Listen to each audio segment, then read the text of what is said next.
7 अक्टूबर 2023 को हमास ने इजराइल के ऊपर ऐतिहासिक रूप से अभी तक का सबसे बड़ा हमला किया था।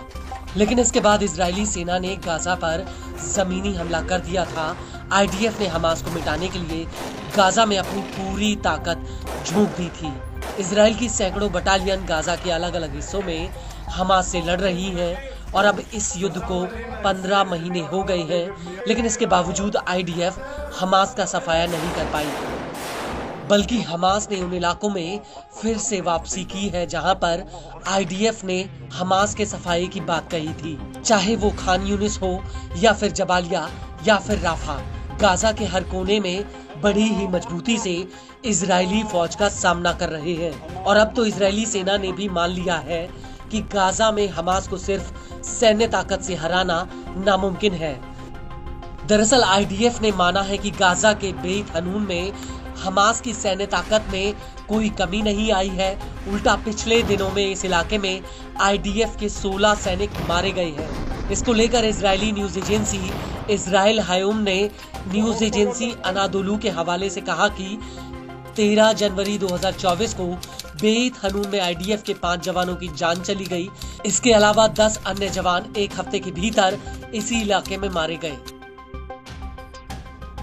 इजराइल हायोम का कहना है कि आईडीएफ ने इस इलाके में अक्टूबर 2024 को हमला शुरू किया था और तब से लेकर अब तक इस इलाके में आईडीएफ के 55 सैनिक मारे गए हैं। इनमें से 16 सैनिक सिर्फ बेत हनून में मारे गए।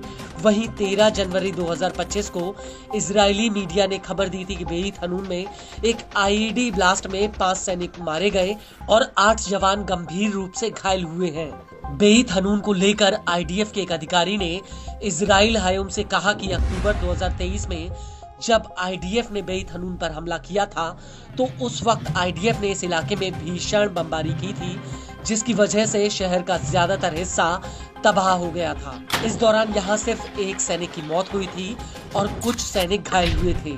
लेकिन अब बेत हनून में आईडीएफ को जान माल का इतना नुकसान हो रहा है जो कल्पना से परे है। और इस सब के बीच हमास का लोकल कमांड नेटवर्क अभी भी एक्टिव है और इसके कमांडर अभी भी हमले का ऑर्डर जारी कर सकते हैं। और इन हमलों में हमास गोरिल्ला तकनीक से आईडीएफ की छोटी छोटी टुकड़ियों पर हमले कर रहा है और हमास की हमला करने की रणनीति अक्सर कामयाब होती है। और इस सब के बीच आपको ये भी बता दें, 13 जनवरी 2024 को ही हमास की सैन्य शाखा अल कासिम ब्रिगेड्स ने राफा में आईडीएफ की 25 सैनिकों वाली एक यूनिट पर अटैक किया था।